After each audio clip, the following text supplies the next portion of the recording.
It is my pleasure to introduce today's speaker, Professor Melvin Rogers. Professor Rogers is the professor of political science and the associate director of the Center for Philosophy, Politics, and Economics at Brown University.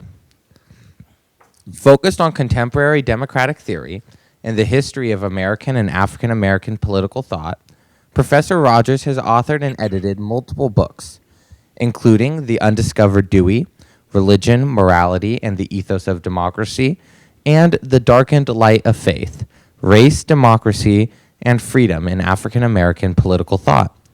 His articles have appeared in major academic journals and popular venues such as Dissent, The Atlantic, Public Seminar, and Boston Review.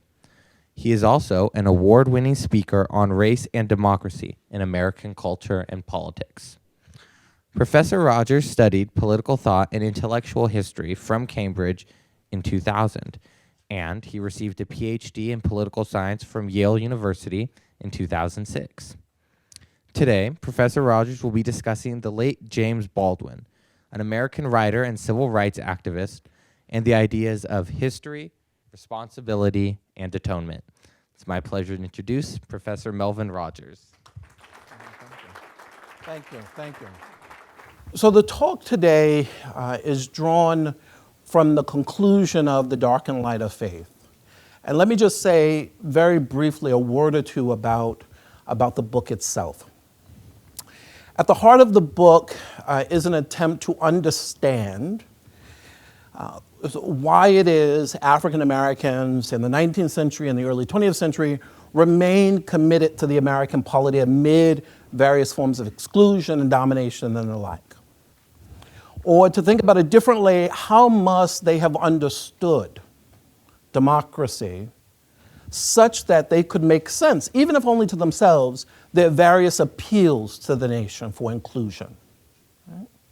And across the book, centering on a number of figures, I try to sort of lay out their understanding of democracy and what they think is required of us to realize the ideal of democracy. And one of the elements of this argument is that they are committed to an aspirational notion of politics. That when we think of American discourse, we constantly hear the language of the people, we the people. And one of the things you come to discover in American political and African American political thought is that that concept of the people works in two ways. One way is descriptive. That when we say the people, we mean those who enjoy rights and privileges per the Constitution. But there's another sense in which we mean the people when we think of a people not yet, a people that may yet be. And in this register, the people is used as a kind of aspirational concept. By the time we get to the end of the book, one of the things that becomes clear, or one of the questions I raise, is how do we guard against this concept of the people in the aspirational sense from being captured by some of our false notions about who we are, that we're exceptional, that we're special. That has its own kind of aspirational ring. So how do we guard against that? And so the conclusion is about how we hold on to aspirational politics without it being deformed by what I think are misdescriptions of the nation, that we're exceptional and special and all these kinds of things. And so that's where this talk picks up. So I'm going to turn to the dominant model of liberalism, racial liberalism, that defined the second half of the 20th century, and what I will now call its deformed aspirational politics. We see it in a kind of popularized form, a very powerful form, in the Swedish sociologist Gunnar Myrdal in 1944, in his classic text, An American Dilemma, The Negro Problem in Modern Democracy. And in that work, Myrdal deploys liberalism's commitment to freedom, equal regard, and social justice to address racial inequality. That book is about responding to racial inequality. From the 1940s to the 1960s, racial liberalism shaped social, legal, economic, and political engineering. Myrdal is a representative example of a way of thinking about the United States' history of racial discrimination and its quest to realize a just society. In An American Dilemma, we find what I will call a once-born liberalism. A once-born liberalism with little place for sin and tragedy. To read him as I do is to get at his aspirational politics and the underlying attitude informing his vision. It is an attitude of evasion, and it is still with us today. Against the backdrop of Myrdal, I will turn to one of the most critical responses of the period, the thinking of James Baldwin. His writings captured the public imagination and shamed the political establishment as the Black freedom struggle was coming clearly into view in the early 1960s.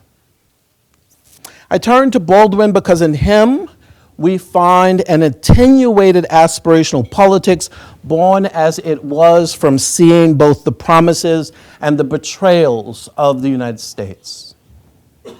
In his writings, we discover his confrontation with the irrevocable deeds of white supremacy, and yet the necessity of responding to it all the same because, well, alas, we are responsible for the communities to which we belong.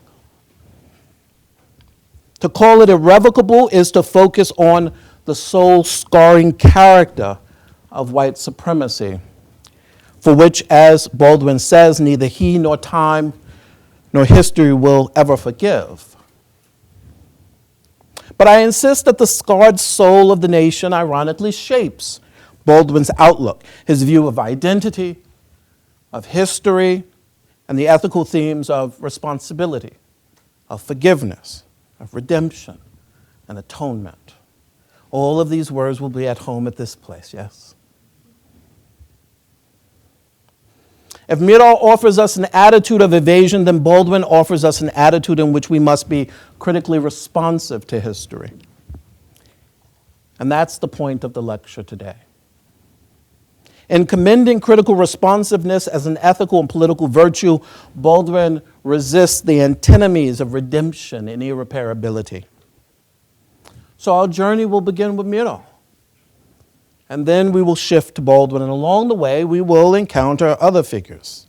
The psychologist William James, the philosopher Sidney Hook, the cultural anthropologist Margaret Mead, the political theorist Iris Marion Young, the philosopher Hosea Royce. And I think if we stay close, holding hands, maybe not literally, we won't lose our way, but I'll check on you midway through, okay? So Gunnar Myrdal. Gunnar Myrdal's An American Dilemma represented a major statement on race and inequality when it was published in 1944.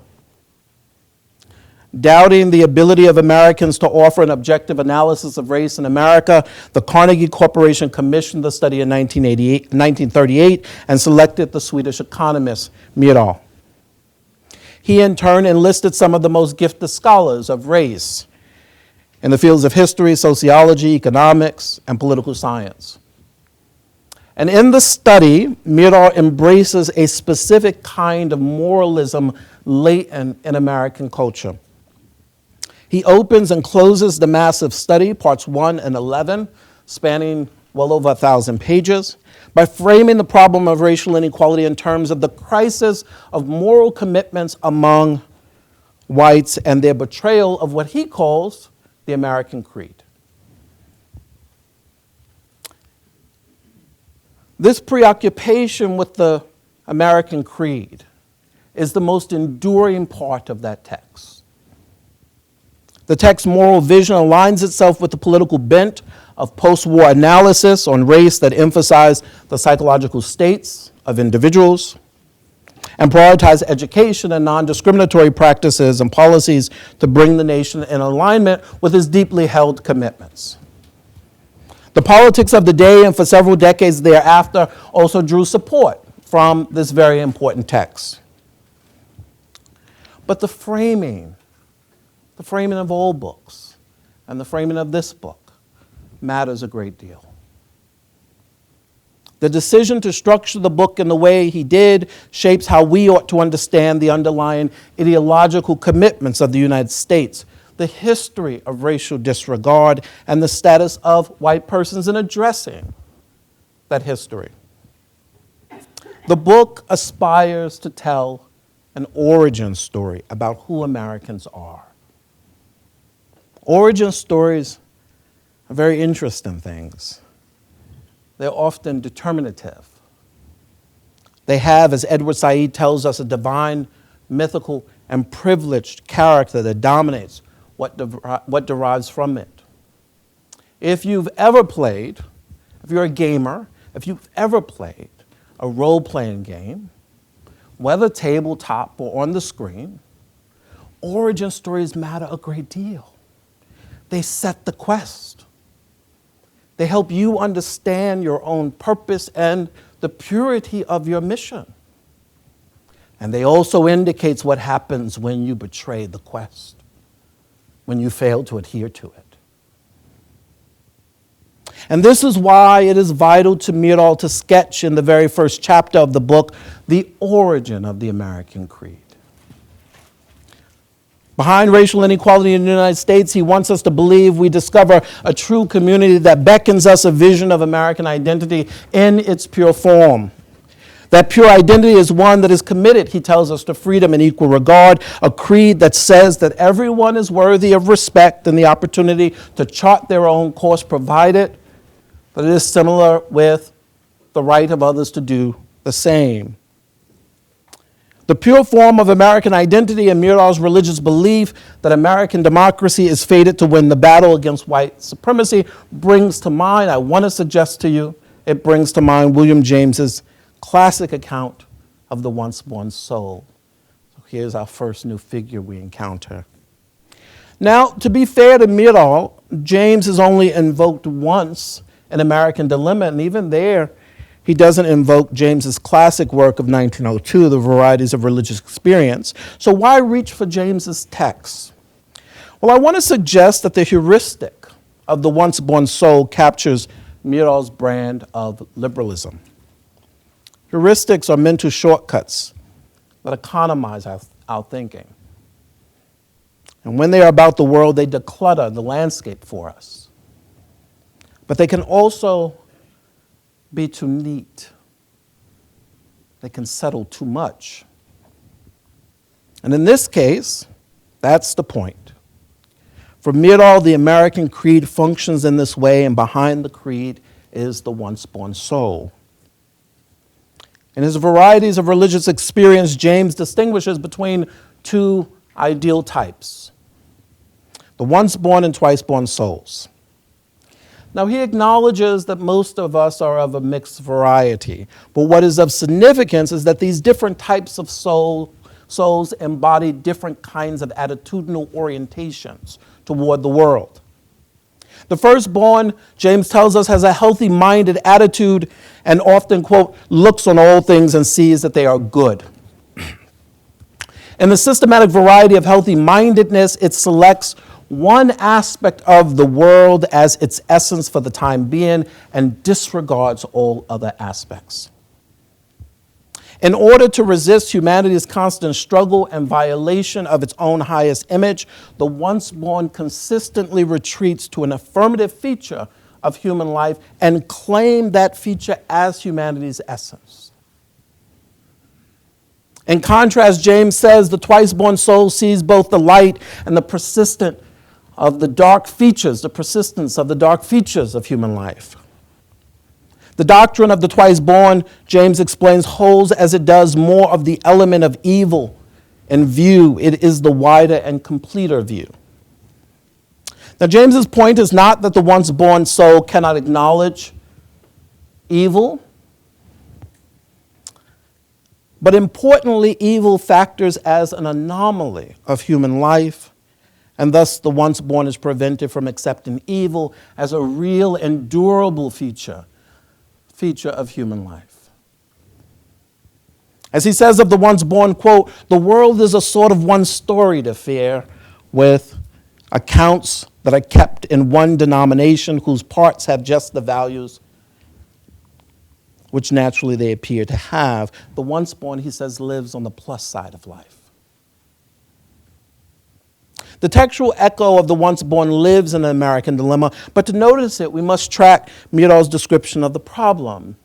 In his introduction, he captures the heart of the issue. Here is Myrdal. Quote, "The American Negro problem is a problem in the heart of the American. It is there that the interracial tension has its focus. It is there that the decisive struggle goes on. This is the central viewpoint of this treatise. Though our study includes economic, social, and political race relations, at bottom our problem is a moral dilemma of the American, the conflict between his moral valuations on various levels of consciousness and generality." What is Myrdal going on about here? His point is that white Americans are pulled in two directions. On the one hand, they believe in freedom and equality, which defines the American creed, yet on the other, there are a variety of prejudices against African Americans that betray the creed. For Myrdal, each white American carries within their breast this tension, and it dogs their psyche and wreaks havoc on the external community in which African Americans live. Now, although Myrdal says that there is no, and these are his words, no homogeneous attitudes, but a mesh of struggling inclinations, interests, and ideals, he maintains, and these are his words as well, that the American creed is the morally higher and truer description of the United States. This is Myrdal isolating what he takes to be the essence of the American polity, as the once born often does. He treats the history of racial domination as an aberration within American life and thus set about the task of educating the citizenry to their true commitments. Myrdal partitions the past between those features that truly convey American ideals and those that reflect anomalies within the national identity. This is why he says, quote, "In principle, the Negro problem was settled long ago." Well, what does that mean? For him, the scope of freedom was clear, and the conditions of equality were properly understood, but the application was limited. Now, Myrdal's text is not merely descriptive. It articulates a normative aspiration. His elevated notion of our national identity whispers, even today you can hear it, to our souls like ministering angels, and comforts the heart. So it is not unsurprising that an American dilemma became a text not only for the academic but for the layperson as well, as abridged versions of this volume were circulated in the 1940s and 50s. And there is, when you read it, a kind of contextual sensitivity at work that anchors the reader. An American Dilemma is filled with examples, both interpersonal and structural, of the workings of white supremacy, of the domination of black people. But they inhabit the text in a particular way and shape the nation, and shape how we, in the nation, should think about its identity amid racial disregard. Ultimately, narrating the American Dilemma works by fragmenting not what we remember, but how we remember it.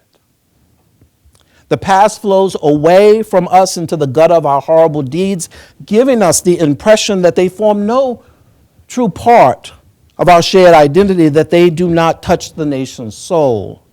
The details of the past are called forth and seemingly shape the present, but Myrdal sequesters them, allowing Americans to say in the 1940s, as we so often say today, this is not who we are. He encourages his readers to take comfort that the vision of life on display in the 1940s is not there. He sanctions the thought that the prejudices that constrain black life are not also of America's will, ever on the quest for an unsullied ethical identity. Myrdal ironically deforms our way of seeing the full picture of our humanity. And in that deformation, he leaves us less than human, less responsive to our shared, even if tragic, inheritance, and less attuned as a result to the sources of racial injustice. And at precisely this moment, we can hear James Baldwin, 2 decades later, in his 1964 essay, The White Problem. The backdrop of this striking essay is a weighty context, and it's worth recounting some of the notable events. I'll just tick these off. The crisis of integration, most visibly on display at the University of Mississippi, and the ensuing white mob violence in 1962. The Birmingham Children's Crusade March of May 1963. The Birmingham Riot in May of 1963. The assassination of civil rights activist Medgar Evers in June of 1963, the March on Washington, August 1963, the horrific 16th Street Baptist Church bombing, 1963 in September, the assassination of President John F. Kennedy, November 1963. The political climate was intense, but behind it all were past debts coming due in a nation in denial.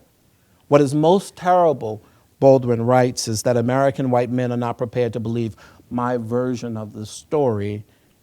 In order to avoid believing that, they have set up in themselves a fantastic system, and here's the word, of evasions, denials, and justifications, a system that is about to destroy their grasp of reality, which is another way of saying their moral sense, end quote.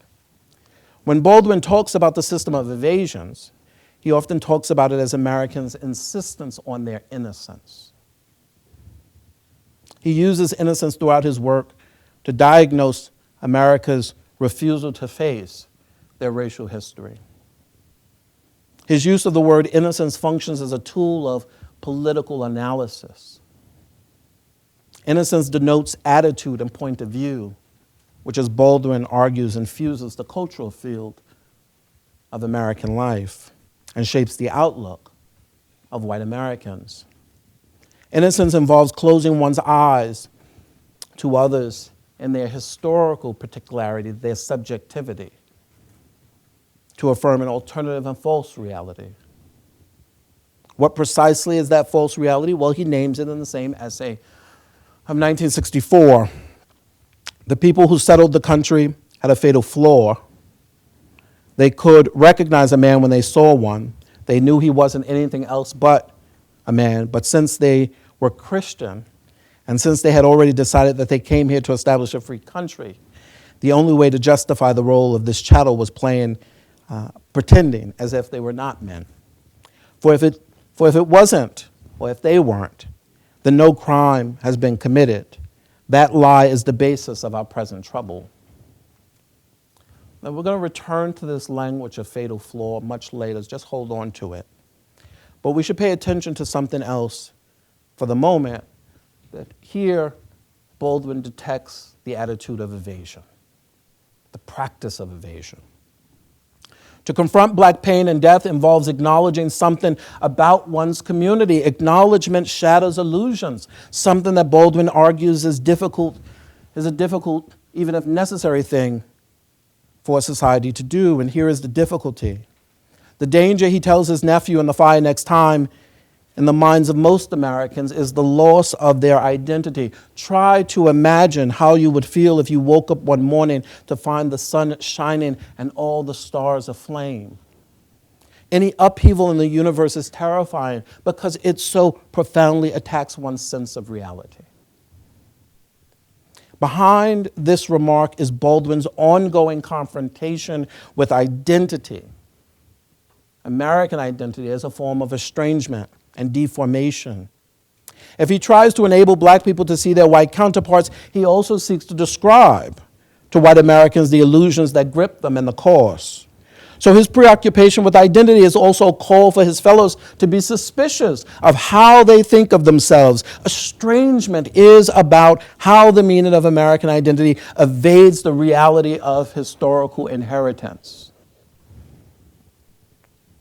When white Americans narrate the meaning of the Civil War, of Reconstruction, of the Civil Rights Movement, or the election of the first African-American president, these stories function as instances of the nation's latent commitments manifest. The power of America's origin story writing the course of events. These moments in American history are not interpreted, as Baldwin would encourage us to do, as deep criticisms of and tensions within the complicated identity and history of the nation. For that reason, the nation does not interpret them as departures from the founders' commitments. They do not, in other words, show us a scarred nation attempting to be born again. Deformation of our ethical capacities, the moral sense, as Baldwin often refers to them, results from this estrangement. He argues that the intensity of one's attachment to the innocence of American life matches the ease with which one abdicates responsibility for the communities to which one belongs. People who imagine, he writes a year later in 1965, that history flatters them, are impaled on their history like a butterfly on a pin and become incapable of seeing or changing themselves or the world. Our ethical capacities matter not merely because they make us attuned to the world, but also because we find our ability to remake the world in that very attunement, that sense of being alive to the demands of the world and the history that it carries. There's a striking implication Baldwin asks his readers to consider that recasts the political goals of the United States. As a form of estrangement, American identity, he also argues, evades democratic freedom. How is that possible when freedom seems to be the thing that we're about? His picture of freedom is not novel. From the 1830s to the 1940s, African Americans pushed against domination, but they also tried to get the nation to embrace what we might call a non-sovereign understanding of freedom. Freedom requires cultural and institutional support, and thus requires one to be seen or taken in a certain way by your community in order to complete your freedom. Your ability to pursue a plan of life is dependent on the institutional and cultural resources that others put in place. And that then means we're inescapably dependent on each other to realize our freedom. That dependency does not need to be arbitrary, but we're dependent all the same. Dependency involves vulnerability, potentially realizing the inadequacies or limitations of the identities on which we rely. The identities can get in the way of us trying to realize freedom. However necessary, freedom turns out to be a hard thing to bear for those that claim innocence. And here is the rub, and however obvious it may seem to you, we must never tire of saying it and encouraging others to accept its truth. The things to which one must attend do not disappear because we close our eyes. And the inherited costs display themselves in the form of reinscribed harms that will demand a response. This point of view gives us a different take on the narration of American history. Reconstruction, the Civil Rights Movement, even the emergence of Black Power were not merely sites of transformative possibilities, but the manifestation of repressed trauma haunting the present. So what do we do? Well, nothing short of a rebirth is required. A reawakening by embracing the nation's trauma as also what the nation is. Baldwin's plea is that Americans assume a different attitude, critically embrace their past, and allow both to structure a collective vision of responsibility. But just as Myrdal's view involved a picture of innocence against which Baldwin railed, I want to suggest Myrdal's view also involved a narrow conception of responsibility, inadequate to the fullness of history, and Baldwin offers us more. You all okay? All right. But to sort of see this view that he offers us, we have to set the stage a bit. So I want to take you to a scene in American history.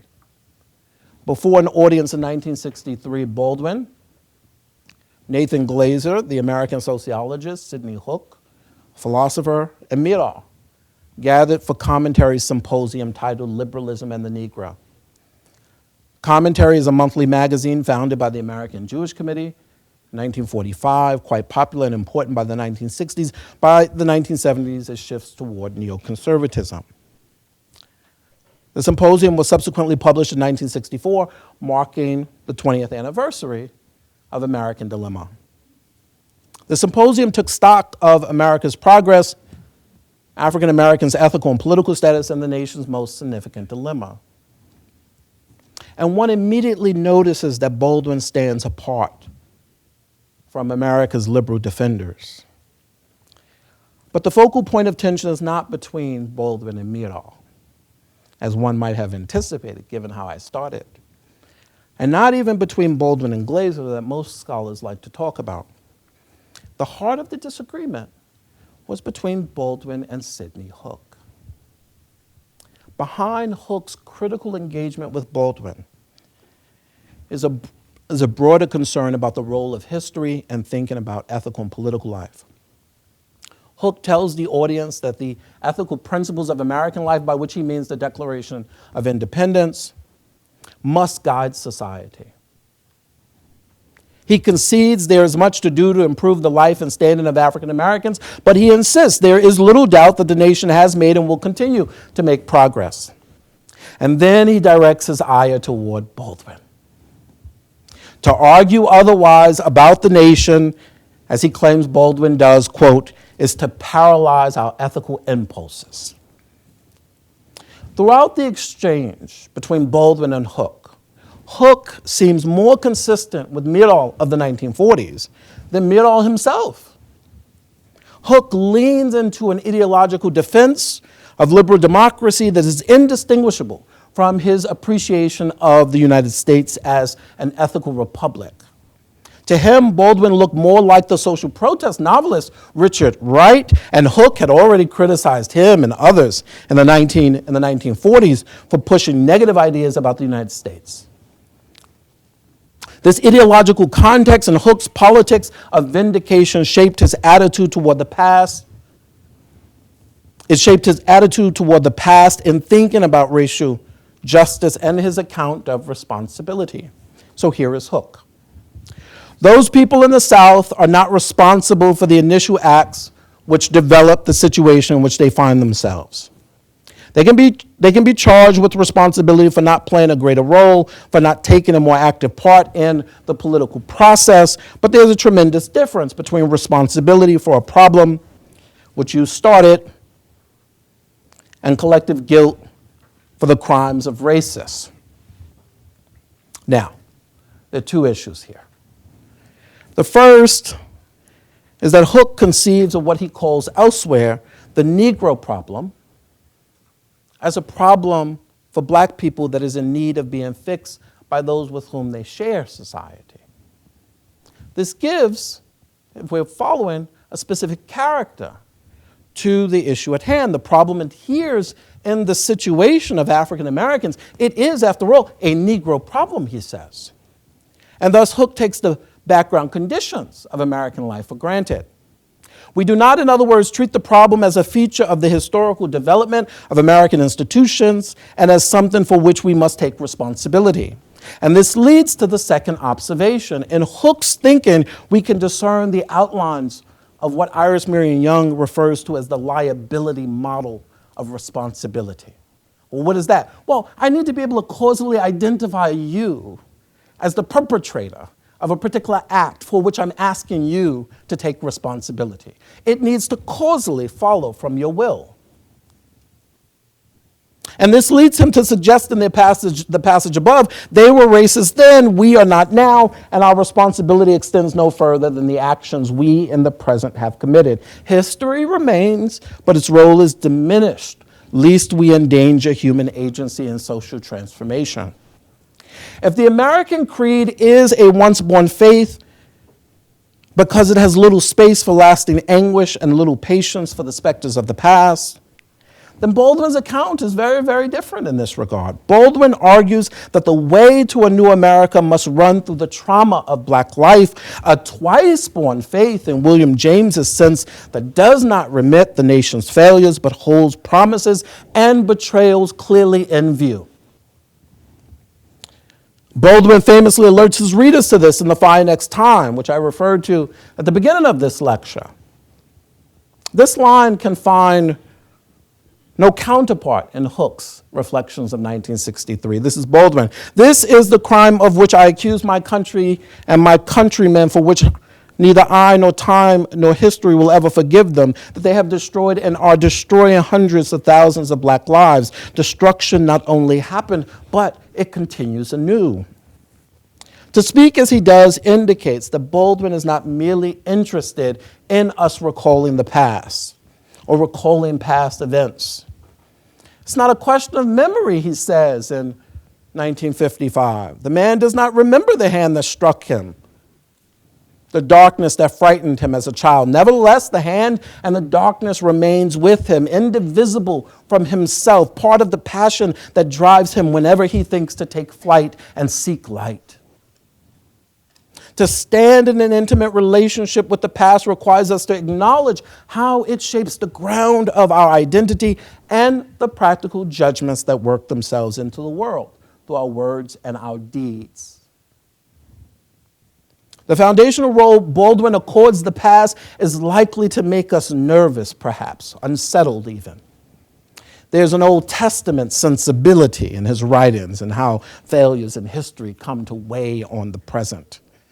And worries over guilt or blame swirl about us when asked to see ourselves as responsible for the past. In our contemporary moment, it was in 2019, I'm reminded of Mitch McConnell's response to reparations for slavery. I don't think reparations for something that happened 150 years ago, he meant a little longer, for whom none of us currently living are responsible, is a good idea. For a society preoccupied with innocence and that thinks of responsibility always through the liability model, Baldwin will appear to be asking us to take the fall for something we did not do. We heard it in Hooke. And in Baldwin's famous exchange with the cultural anthropologist Margaret Mead in 1970, we can hear it again. Baldwin asks Mead to think about our connection to each other across time and how it might bind us. And to that suggestion, she responds, here's Margaret Mead. I think if one takes that position, it's absolutely hopeless. I will not accept any guilt for what anybody else did. I will accept guilt for what I did, myself. The reason, she continues, if we can't control it, we're not guilty, we're not responsible. And there you go. Despite Baldwin's claims, he is not interested in blame or guilt. I'm not interested in somebody's guilt, he says in 1964. I'm not interested in anybody's guilt, he says in 1964. I know you didn't do it, I didn't do it either. To Mead's concern, he says, but I'm not trying to make us guilty. Similar to Hooke and Mead, Baldwin is after responsibility, but it's not of the liability kind. But I'm responsible for it, he continues, because I am a man and a citizen of this country, and you are responsible for it too. The it here obviously is the racial nightmare of American life that functions as the shared inheritance. And at just this moment, I think Baldwin's insights shine through. But it requires us to keep in view that discussion about dependency and freedom that I mentioned early on. Freedom denotes dependency, the necessity of a kind of socio-institutional ecology that creates ethical and political conditions for us to complete our freedom. And in that case, the lack of a healthy ecosystem that produces and reproduces injustices will prevent freedom's realization. For Baldwin, we should not think of this as merely a structural institutional problem, although that's part of it. But we should not merely think about that or think about it in those terms, because reproduction of these injustices also lives in us, in our habits, in our sensibilities, and ways of relating to each other. When these institutions are at work, they create an environment of identity formation that bears our stamp. They reflect and reproduce who we are. The reproduction of racial injustice across time requires a corresponding capacious idea of responsibility to match. What Baldwin is after in his writings we find nicely stated by Iris Marion Young, quote, shared responsibility is a responsibility I personally bear, but I do not bear it alone. I bear it in the awareness that others bear it with me. Acknowledgement of my responsibility is also acknowledgement of the inchoate collective of which I am a part. which together produces injustices. Bless you. Our racial history thus requires that we view responsibility as something we can share, even when we cannot causally see those acts as flowing from our will. So Baldwin thinks we awaken our responsibility by holding the nightmare in view. Hooke suggests otherwise. Hooke thinks the American creed can only survive by releasing it from its burdens. And we are struggling with this today, aren't we? Only way it can survive is if we're released from the burdens. Don't open that book. Don't study that particular version of the history. Each iteration of that is taken to be a burden that we must be released from. Hooke and Meaddahl were uninterested in asking the questions that Baldwin thought we must ask. How should we stand to the irrevocable deeds of white supremacy? What is the fate of responsibility in a democratic society given our brutal racial history? What is left of aspirational politics if the past haunts the present? We're now in the conclusion. You all good? All right. So I've sketched a point of view that Baldwin asks us to assume. It involves us rejecting the idea of our racial innocence in order to accept the fullness of our past. And I have said that accepting the fullness of that past requires us to be critically responsive to it. But in doing so, we are also positioned to embrace a form of freedom adequate to meet the demand of our shared democratic life. And with this comes a corresponding robustness to our view of responsibility, what I've called a kind of shared idea of responsibility.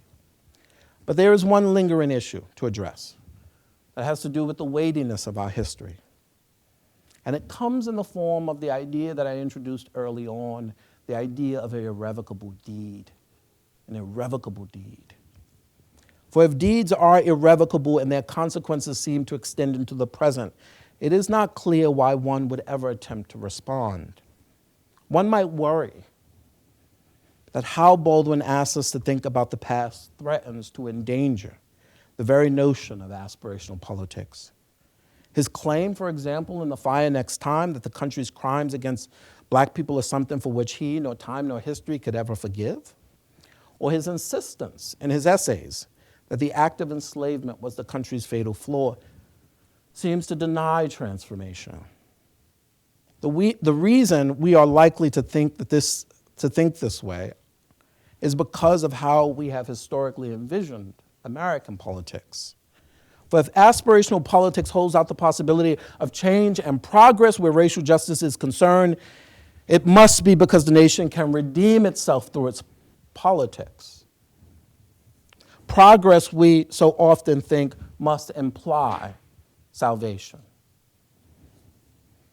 Well, I ask you to think differently about this matter. To take Baldwin seriously requires us to disentangle, dare I say, transformation and progress from redemption.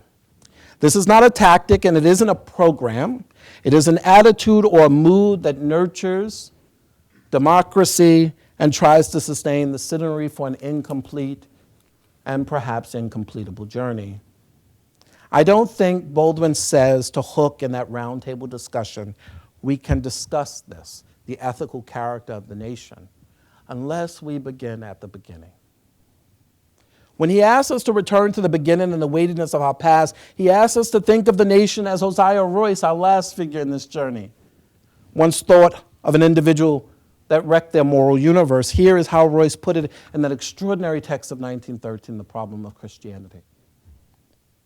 In his own deed, this is Royce, he has been false to whatever light he then and there had, and to whatever ideal he then viewed as his highest good.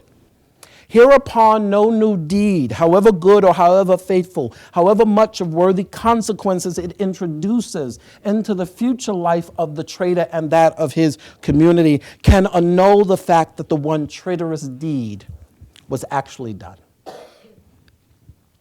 For Baldwin, the deeds are the enslavement of black people and the corresponding hierarchy of value we call white supremacy. He cannot absolve white Americans of a deformation they initiated in the nation's name, and this point holds even as he encourages his nephew to accept his white counterparts with love. Baldwin asks his black audiences to love white people, but he also thinks this goes a long way in unburdening them with the responsibility of saving their white counterparts. Love, as we all know, is a powerful emotion. But the work of civic love always requires partners. The love from black people may point the way, Baldwin insists, to accepting one's past and is therefore important in that regard. But he says until they, referring to his white counterparts, understand their history, they cannot be released from it. Time and history cannot serve in these roles either. Although they are useful, he argues, in marking the distance, the temporal distance from one's beginnings, they cannot dissolve the inherited consequences of those actions. To be released from the past or forgiven for it is not the same thing, Baldwin argues, as absolving one of the horrors that past represents in time. He refers to this as the dynamic in time. These deeds are irrevocable and they seeded the ethical and political life we now all share. And to this thought, Margaret Mead returns. To this thought, she recoils. Listen to her.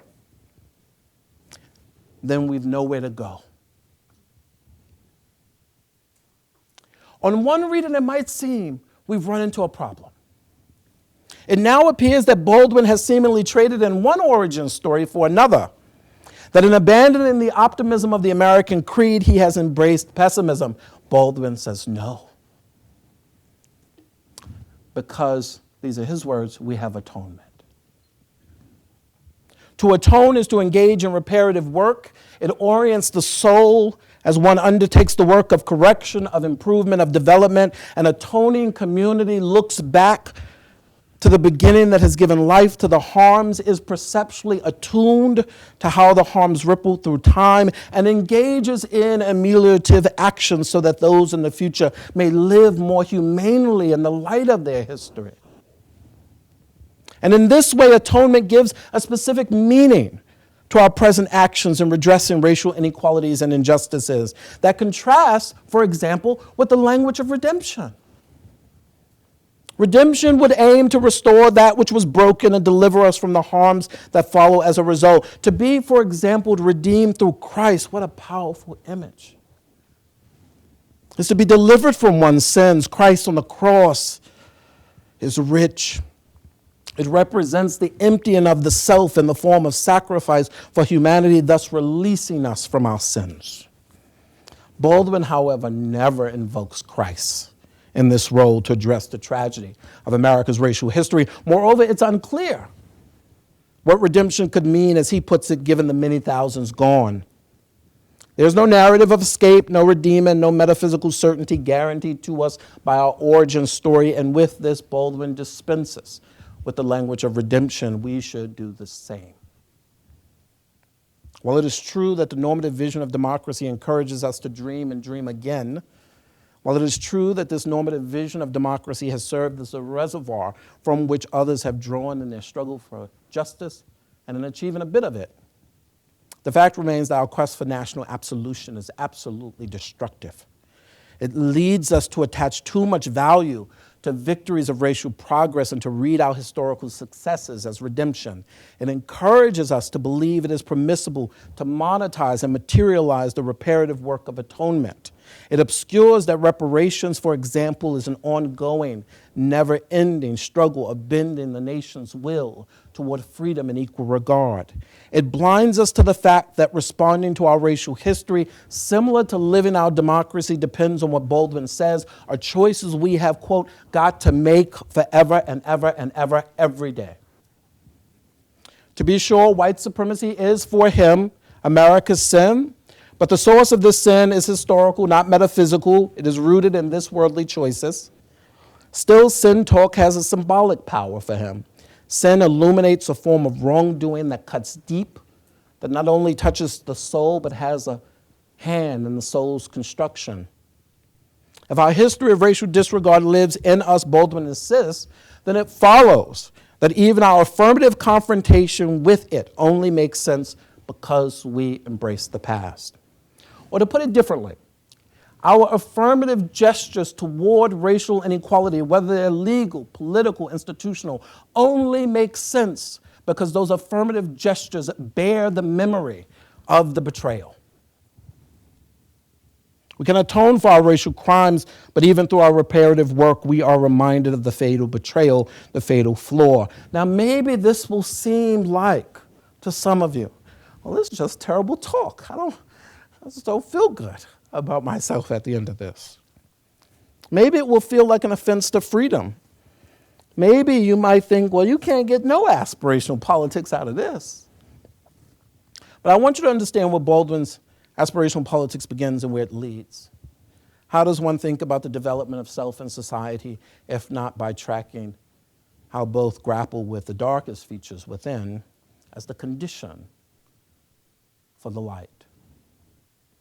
Baldwin's vision is not about overcoming and thus escaping our trauma, but often living in the light of a trauma that constantly threatens to intrude on our lives.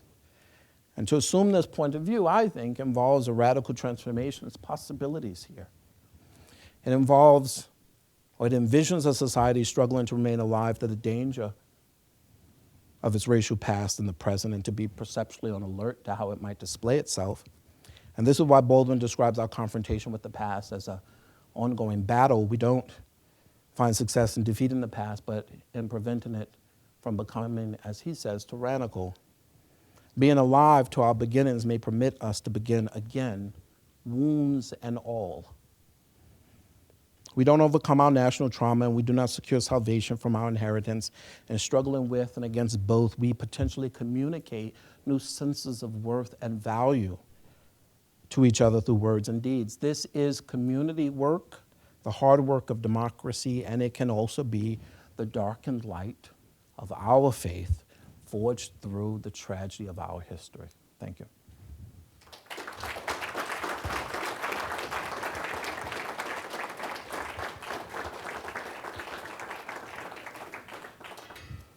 We have a tradition here in the program that we invite our undergraduate students to ask the first question. Luca, you'll want to get the questions in the microphone. Hi, Professor Rogers. Thank you again for speaking today. My name's Tim Sullivan. I'm a senior at the University of Notre Dame.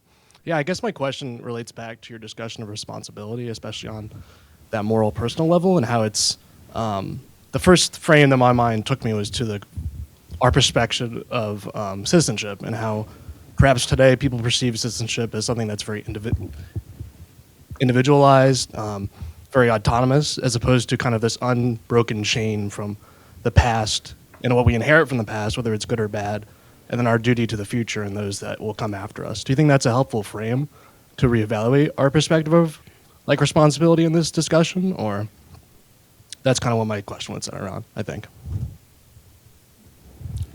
I mean, so I would say that the one different reading that one could provide on the Miral, Hook, and Baldwin discussion was not to just sort of take liberalism in its grand form, but to take a sort of one of the constituent elements of it, the idea of individualism, and how that is meant to sort of function. And one alternative reading, right, is that Baldwin is very suspicious of a certain kind of individualism that is constantly looking inward toward oneself as the exclusive site of agency and responsibility. And Baldwin would say that that will bump up against one's positionality in a community that comes into existence through a wider tradition of ideas, of practices, and of choices, some of which are quite dark choices.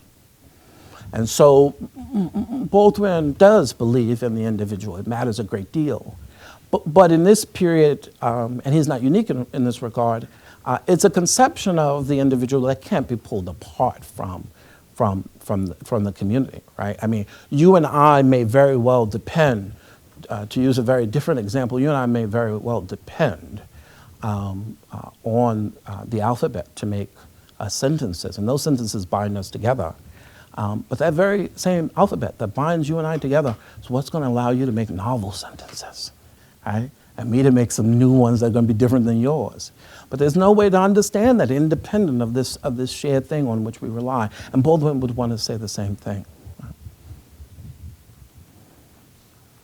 Let me open up the floor to anyone. Yeah. John.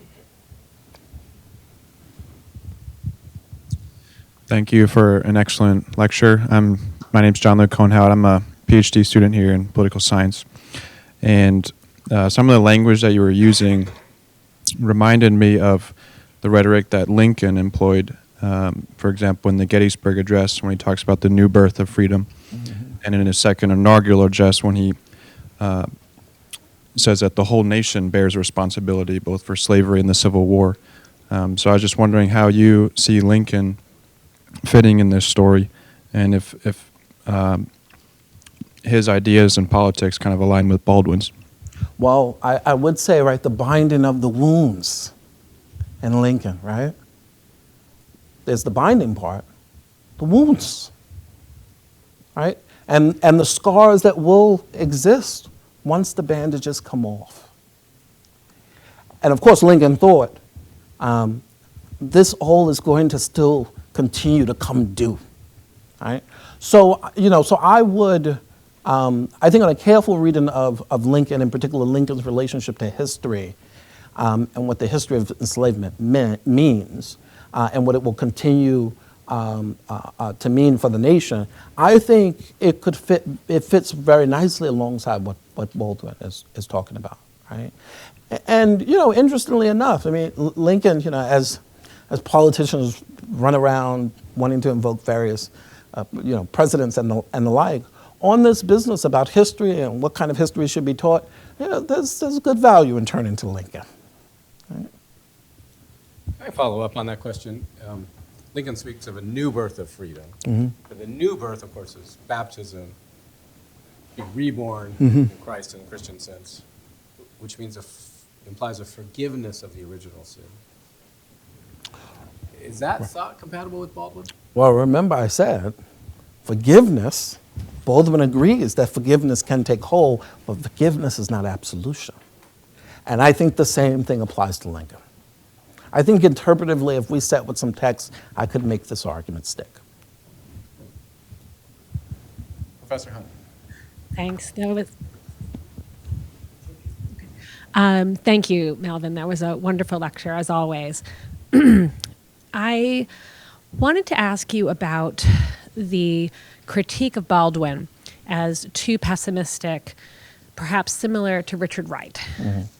Because, interestingly, Lorraine Hansberry,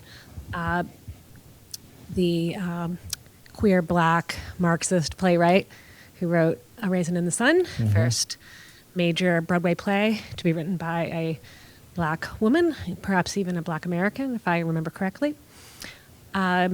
She also thought Richard Wright was too pessimistic, and she devoted a lot of her writing to develop an antidote to that pessimism that she saw in the black intellectual tradition. Now, Lorraine Hansberry, as you know, was a student of Du Bois in the 50s, studied international thought with Du Bois. And Du Bois is another figure who sometimes is accused of turning away from hope towards pessimism, especially in that mid-century moment. Of course, he returns to Ghana in the end. In some sense, some people see that as a rejection of the American world in favor of the Pan-Africanism that he espoused at that period. And some people see that as a pessimistic move, not an optimistic move. So my question for you is, given this landscape in the mid-20th century in black thought, which is incredibly complex, even with figures like Hansberry and Wright kind of battling it out, right? Who shared so much, in their backgrounds. What labels are we meant to apply now and how we read them? So I know from my study of science fiction, it's little known that some of these figures, like Du Bois, wrote science fiction. Or little acknowledged, let's say, little acknowledged.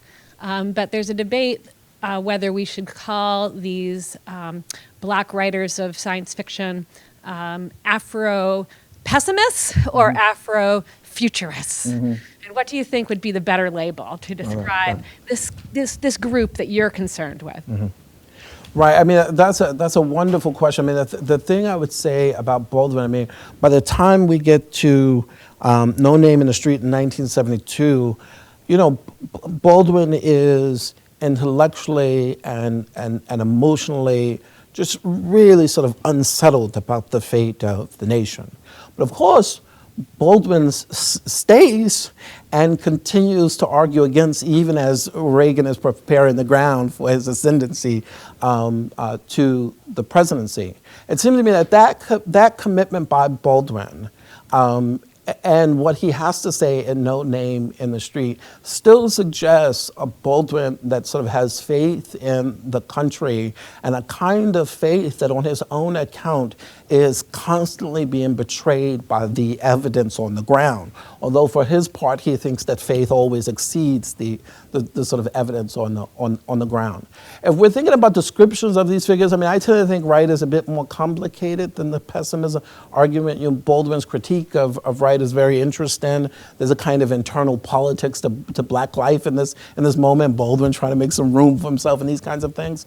I think that's, I think that the label of if we wanted to apply pessimism to Wright, it would be inappropriate. And in fact, I think that Wright is also a defender of this kind of chastened aspirational politics. I mean, for God's sake, you know, Wright fancies himself a defender of Enlightenment ideals.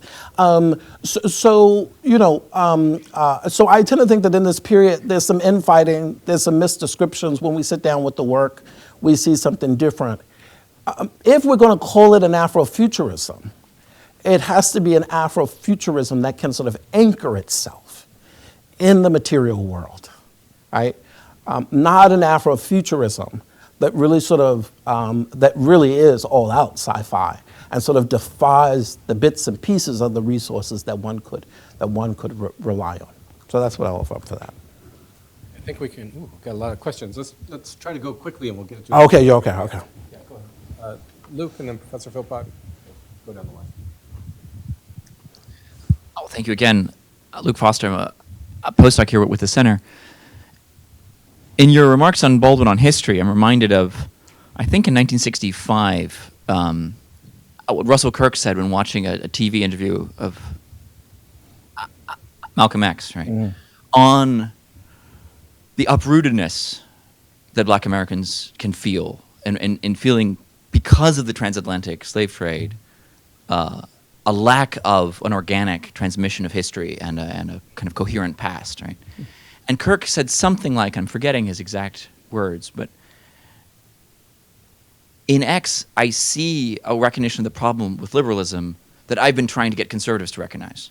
That merely making America about natural rights and in abstract principles is too uprooted. It doesn't pay enough attention to history. So if that sounds plausible, I mean, do you see resources in engaging with conservative thought particularly for making this Baldwinian case that history is always there and it's always ours whether or not we like it? Right? In a way that seems there's more potential for that in some ways than the kind of centrist liberal tradition that Baldwin is criticizing. Yeah, I mean, that sounds plausible to me. You know, it ultimately depends on how what history we're talking about, and how we're going to stand in relation to it, right? We were talking about this in the car. You know, we had a civil war, and if someone to say Lee and Grant were both heroes, well, we got an issue here. It is descriptively the case that both were involved in the war. But to claim them both as heroes, well, we're going to run into a problem, right? Now, how am I able to say that we're going to run into a problem? It's because I'm making a moral judgment about what the nation was committed to and ought to be committed to that allows me to make that distinction. And if you want to insist on claiming that Lee and Grant are both heroes and thus, as the daughters of the Confederate, we ought to have statues to honor these figures, then I don't know that you and I sort of share the same set of commitments. I don't know if I should be open to us getting on together.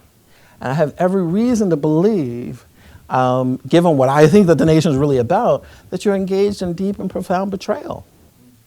All right? So once again, it depends on what history we're talking about. It depends on the moral vision that's going to overlay, right? How we come to emphasize some facts over others and where they stand in our narration of history. Okay, so just a few more. So Professor Philpott, and then I saw a few more hands.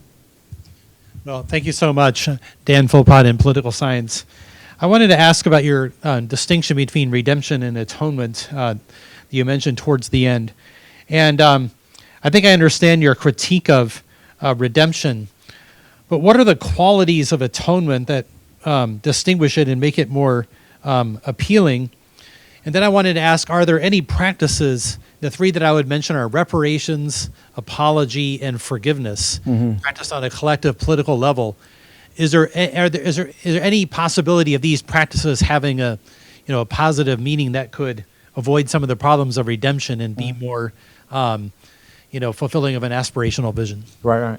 Well, I would say on the atonement, right, because I know we got a couple more questions. On the atonement, right, as I said earlier over breakfast, it really is about being at one with the grievances that are on the table. And that being at one is about a kind of openness and aliveness to how the choices that one has made, for which one now is atoning, reverberates across time. I think what I'm suggesting that Baldwin is offering, he doesn't yet have a program. Okay, well, what would this look like practically? But the program can't even come on the table if you don't think that history is the kind of thing that weighs on us in the way Baldwin is suggesting, and for which we should have an atoning spirit. So Baldwin's thought is, if I can bring you there, then we can begin the conversation about, okay, what would be the practices that would instantiate, right? And one of the dangers around reparations, and this is not a critique of reparations as much as it is a critique of a society that is presented with reparations. One of the problems with reparations is that one could imagine that if something like reparations, monetary land, were enacted, one could imagine that one's white counterparts, even some black counterparts, would say, okay, the matter is settled. In the same way as I used this morning the example of Bill Bennett vis-a-vis Obama's election. No more excuses, right? That's because the orientation behind it is the quest for redemption and salvation. And so we have to sort of change that sort of characterological orientation so as to prepare the ground properly to receive reparations in the right way. Thus, reparations wouldn't be a one and done thing. It would be our shared, just think about it. It would be our shared project.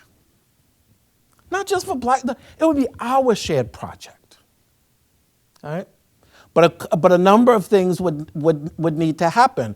Of course, we now have to deal with another feature of this, the status of fairness and unfairness in our discourse. All right? Well, that's a shared project that seemed to materially only benefit once. Oh, wait a second now, we got to look at the inequity.